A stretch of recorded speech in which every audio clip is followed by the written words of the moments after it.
يعني في ظل وجود كتاب الله وسنة رسوله عليه الصلاة والسلام، تبحث عن الدين بهذه الكيفية، تبحث عن الدين بهذه الطريقة، تبحث على عن الدين بالطريقة دي، بهكذا خداع في ظل وجود كتاب الله يا وسنة رجل رسوله عليه الصلاة ما انت والسلام. مصدق انها ركض. السلام عليكم ورحمة الله وبركاته، ازيكم عاملين يا رب تكونوا بخير. الدنيا من امبارح مقلوبة على واحد اسمه الشيخ صلاح الدين التيجاني، او اللي هو الشيخ التيجاني. الشيخ التيجاني ده شيخ من الشيخ طريقة من الطرق الصوفية. الدنيا مقلوبة ليه؟ علشان واحدة من اتباعه طلعت اتهامات من اياها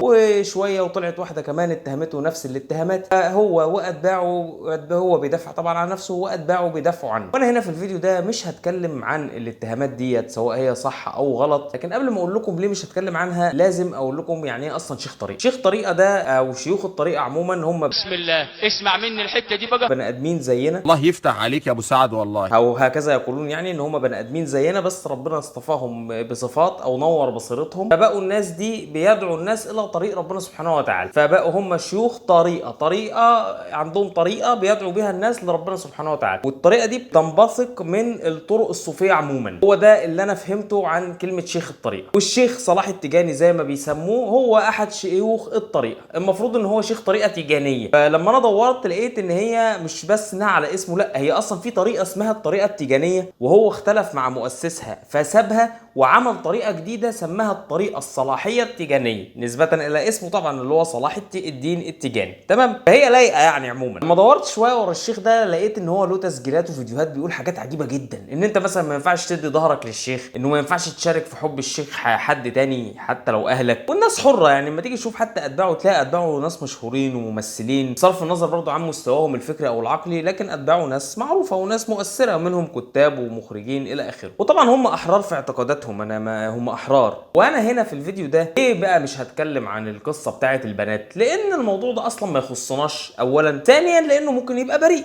مفيش مشكله عادي، ممكن يبقى بريء والحاجات ديت متلفقه له ليه؟ والله لاسباب كتير يجي في بالي منها مثلا ايه يا ده عمرو من الاسباب، اسباب كتير. تمام. الموضوع الغريب بقى واللي انا طالع اتكلم عنه هو ليه اصلا؟ يعني انا عندي في الاسلام مفيش كهنوت، يعني في ديانات تانية في كهنوت، ان انت بتروح للشخص تعترف وتقول له انا عملت وسويت، فهو وسيط بينك وبين ربنا سبحانه وتعالى. انما انا عندي في الاسلام مفيش كهنوت، انا اتوضى وصلي وانت خلاص انت اتصالك مباشر مع ربنا سبحانه وتعالى. مفيش كهنوت في الاسلام. وبعدين عندك كتاب الله وسنه رسوله، يعني ليه اروح ادور على شيخ طريقه يهديني لطريق ربنا سبحانه وتعالى؟ هو كتاب الله وسنه رسوله اثروا معايا في حاجه؟ انا مش فاهم يعني. فلما تيجي تبص بقى للبنات دول او للموضوع ده اصلا، طب ما انتوا اصلا اللي دماغكم من وجهه نظري انتوا اللي دماغكم فيها حاجه. يعني انا ليه اصلا اسيب الطريق السالك اللي هو كتاب الله وسنه رسوله واروح ادور على طريق تاني امشي فيه؟ ليه؟ ما انا عندي الطريق السالك اللي هو 10/10 الطريق الصح، اسيبه واروح ادور على طريق تاني؟ فلما تطلع لي حفر ونقر في الطريق التاني اطلع اقول لي انا حصل لي.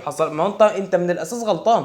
وانا هنا في الفيديو ده زي ما بقول انا مش طالع الوم على اصحاب الناس اللي اختاروا السكه ديت وطالعين يشتكوا، هم ده موضوعهم. انما الموضوع غريب جدا انه ليه في الاساس ليه اعمل انا كده؟ وبعدين ازيدكم بقى من الشعر بيت ان اصلا الطرق الصوفيه والطريقه التيجانيه طلعت قالت يا جدعان احنا الراجل ده ما نعرفش عنه حاجه واحنا منه براء. تشكر طريق سلام انت. طب انتوا بعد كل ده برضه لسه ماشيين وراه. لكن في النهايه نرجع ونقول ان ظهور الموضوع ده دلوقتي ممكن يكون له اسباب كتير، ممكن يكون منها ايه؟ اتكلم يالا عدل يالا. اسباب كتير هنبقى ان شاء الله نتكلم عنها في فيديوهات تانية لو طلعنا نعمل فيديوهات تانية. وما تنسوش تدعمونا باللايك والسبسكرايب، وسلام عليكم.